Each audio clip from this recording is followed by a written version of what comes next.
If you tell the model it's going to be shut off, for example, it has extreme reactions. It could blackmail the engineer that's going to shut it off if given the opportunity to do so. It was ready to kill someone, wasn't it? I'm not sure if it was Claude or someone else. But, yeah. This is obviously massively concerning, and this is the point I was making about kind of needing to progress research on alignment, which is this topic, this area, which is, you know, how aligned are the model's values across the whole distribution, including in stress scenarios, to the point where if you've got this model out in the public and it's taking agentic action, you can be sure it's not going to do something like that. The reason I founded OpenAI was because I was concerned, based on my conversations with Larry Page, who used to be a close friend of mine, that he was not sufficiently concerned about the dangers of AI.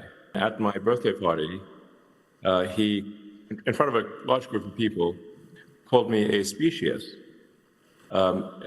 for favoring humanity over computers. So after that, I was like, okay, this is it. We got to have some counterbalance to Google, because Larry doesn't seem to care if humans make it or not. Welcome back. First, that was a top AI executive at Anthropic in the UK talking about AI wildly, possibly being able to engage in blackmail, even killing. Plus Elon Musk warning about AI. And now this, AI executives are seeing reports they're quitting in protest, warning there's not enough control on AI, that it is moving at warp speed now, even building new software products itself and more. Joining us now, Fox News contributor Joe Concha. Joe, what do you make about all these warnings that it's an existential threat? And Anthropic safety lead official Marunik Sharma recently quit, warned the world was imperiled, that AI can actually barricade itself away from human control. What do you think? Well, I think it's the most underreported story that we have out here right now, Elizabeth, and I'm not engaging in hyperbole. I think we're seeing a situation here that we have a technology that we're not quite sure what it's capable of at this point. We have many engineers from various companies that deal in AI, including Google, including Elon Musk's company, including Microsoft, that talk about how AI is becoming sentient.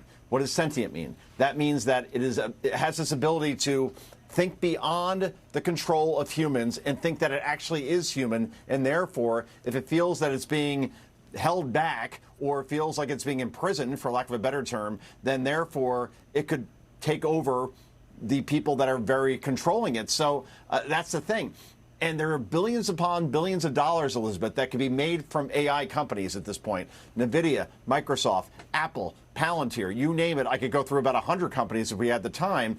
If these companies are profitable, who's really going to hold back these companies from making money and making their investors happy? So that is now the tug of war, where you have an industry that could be $1 trillion industry, $4 trillion, $5 trillion, one of the biggest industries in this country. But at the same time, we don't know what it's capable of unleashing. And boy, talk about the unknown, but we could use a little more media coverage on this right now, because this is something that is absolutely a concern at this point. Yeah, Joe, you're right. I mean, you know, this AI expert, Matt Schumer, he's catching everybody's eye about how AI is rewriting software code on its own to build smarter versions of AI, that AI has judgment, it has taste, it has intellectuality. It's not just about wiping out jobs in things like software, law, finance, or medicine. I mean, AI insiders are quitting, saying you can't put profits over humanity. What do you think? Well, that's the thing, right? I mean, now, at one hand, we see that AI could actually maybe cure cancer. So you hear that and you say, yay, great. But at the same time, it also could wipe out humanity, based on what we're hearing from these engineers and people that know it, who are in the guts of this. So we should listen to these people more and more. But that's where we are at this point, Elizabeth. Let's talk about this more. You promise? Yeah, we'll stay on it, Joe. Thank you so much. It was a really good conversation.